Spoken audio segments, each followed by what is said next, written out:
Hello à toi, entrepreneur qui impacte et bienvenue dans le podcast qui va transformer ton business et surtout qui va te permettre d'incarner la liberté dont tu rêves. Alors aujourd'hui, j'ai envie de te parler d'un sujet extrêmement important, c'est le fait que on est des milliers d'idées, d'envies, on est des générateurs d'idées, mais parfois il y a des projets qui vont t'attirer l'œil et une nouvelle idée et tu hésites. Est-ce que je mets ça en place ou ça? Eh bien, aujourd'hui, j'ai décidé de t'offrir ma liste de questions en or qui m'aident personnellement à prendre des décisions lorsque j'hésite entre plusieurs projets ou tout simplement même, tu peux l'utiliser quand tu as une nouvelle idée. Tu veux créer un agenda, je te donne un exemple, donc je te parlerai peut-être un peu plus bas. Créer un agenda, ok. Est-ce que c'est une bonne idée ou pas? Donc, ce que je vais te proposer, je vais te faire la liste et tu pourras mettre une note de 0 à 10, bien entendu, comme à l'école, 0 étant la moins bonne note. Alors, première question, à quel point est-ce que ce sujet me fait plaisir, me met en joie de 0 à 10? Ensuite, est-ce que ce projet répond à ma mission ou à ma vision? Est-ce que ce projet va rapporter de l'argent à l'entreprise? Est-ce que ce projet est urgent dans les 3 mois à venir? Est-ce que j'ai l'espace mental, l'énergie de le mettre en place? Est-ce que je suis en capacité temporelle dans mon agenda, dans ce que je suis en train de mettre en place en ce moment, de mettre en route ce projet? Autre part, c'est est-ce que je peux déléguer une partie de ce projet? Est-ce que je peux déléguer la totalité de ce projet? Et ensuite, troisième partie, c'est quels sont les bénéfices de mettre en place ce projet là ou dans les 3 mois? Quels sont les inconvénients pour moi de mettre en place ce projet dans les 3 mois? Et quels sont les inconvénients pour mon équipe de mettre en place ce projet dans les 3 mois? Pourquoi je te pose toutes ces questions? Parce que oui, ça peut nous mettre en joie, mais pas répondre à l'entreprise. Oui, ça peut nous mettre en joie, mais pas ramener d'argent à l'entreprise. Alors que là, tu es peut-être dans une situation où ce qui compte le plus pour toi, c'est les revenus financiers. Et je vais te donner un exemple. Il y a à peu près, je dirais, 3 ans de ça, ouais, je crois 3 ans de ça, je fais partie de la team agenda. Je kiffe les agendas. Je peux passer des heures dans le rayon agenda à les regarder, à les feuilleter, alors que j'achète toujours un agenda classique, simple pour noter mes rendez-vous, mais je trouve ça beau. J'aime les carnets de notes et les agendas. Et en fait, c'était plus un kiff personnel. Et je me suis dit, mais attends, les entrepreneurs, ils ont besoin d'agenda. Mes clientes, elles sont certainement comme moi, elles aimeraient avoir un agenda qui regroupe, j'allais pas faire qu'agenda, j'allais mettre d'autres choses dedans, comme les phases de la lune, j'allais mettre des plans d'action, enfin j'allais mettre d'autres choses.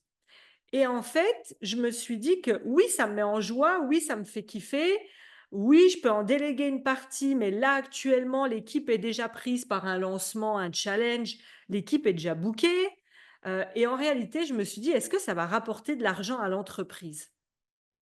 Ben, non, même si je gagne 1, 2 ou 3 € par agenda, c'est pas ça qui va, générer, l'argent dont a besoin l'entreprise. Donc je suis revenue à la réalité et je me suis dit: «OK, je vais pas me surcharger, moi ou mon équipe de ce projet, alors qu'il y a, des événements beaucoup plus importants qui sont en lancement». Ou alors je vais te donner un autre exemple que j'entends beaucoup, c'est: «Aurélie, moi j'ai envie d'écrire un livre». Alors comme tu le sais, d'ailleurs là je l'ai, hop, sous la main, c'est que moi-même, j'ai écrit un best-seller Né pour impacter qui est déjà vendu à plus de 5 000 exemplaires dans le monde entier. Bah, j'ai pas écrit mon livre quand j'ai lancé mon activité. Je crois en moyenne que j'ai dû l'écrire à peu près dans, ça devait faire 3 ans, pardon, que j'étais en activité. Et pourquoi? Parce que le besoin au début, c'est un besoin de générer de l'argent pour payer les charges de ton entreprise ou payer les équipes. D'accord? Et une fois que tu as assez de revenus pour te sentir stable, là, tu peux te permettre d'ouvrir à d'autres projets. Parce que écrire un livre, ça m'a pris quand même du temps, de l'énergie, de l'argent à investir dans la couverture, dans la relecture, dans la mise en page, dans l'impression. Donc, j'ai bien d'ailleurs dû, au passage, c'est pas le sujet, mais investir 5 000 € dans mon livre. Est-ce que vous pensez que je gagne, ne serait-ce que 100 € par livre? Vous vous doutez bien que non. Donc, faut que ce soit un projet qui a un autre but que celui de faire de l'argent dans ce cas-là ou dans le cas de l'agenda. Voilà ce que j'avais envie de vous transmettre. Donc, c'est des questions vraiment, qui peuvent vous aider à passer ce palier-là. Et la question bonus, qui peut faire exploser en vol toutes les autres questions que je viens de poser avant, mais je fais exprès de la garder à la fin et vous aussi. Si demain j'avais, plus de 10 000 € qui tombaient tout seuls sur mon compte en banque tous les mois, est-ce que je mettrais en place cette idée? Et là, tu regardes ce que tu ressens dans ton corps, dans tes émotions. Est-ce que véritablement tu irais le mettre en place? Pour quelles raisons tu veux mettre en place ce projet? Qu'est-ce que ça vient nourrir? Est-ce que ça vient nourrir, un besoin de reconnaissance? Est-ce que ça vient, nourrir ça peut être un besoin, voilà, moi c'était un petit kiff personnel avec mon agenda. Hem, le livre, ça venait nourrir un besoin de transmettre la foi du possible, quelque chose qui soit pas cher pour, toutes les femmes dans le monde. Enfin, voilà, qu'est-ce que ça vient nourrir? Donc écoute ton corps et tes émotions.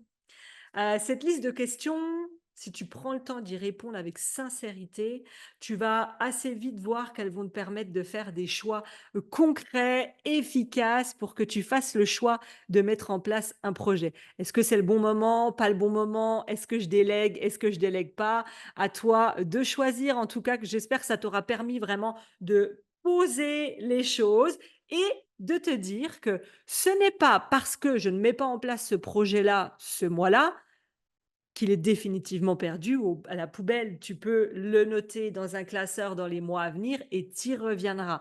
Mais tout moment n'est pas bon pour un projet selon la situation dans laquelle tu es. J'espère que ces questions t'ont aidé. Comme d'habitude, n'hésite pas à me mettre une super note, un super commentaire, beaucoup d'étoiles pour me donner l'envie de continuer à te faire ces podcasts. Et n'hésite pas à venir directement sur mon Instagram Né pour impacter pour me dire: Aurélie, prise de conscience, merci, j'ai kiffé, ou voilà le sujet que j'aimerais que tu abordes dans ton podcast. En tout cas, je te souhaite une excellente journée. Je te dis à bientôt pour de nouveaux projets et de nouveaux épisodes. Ciao, bye.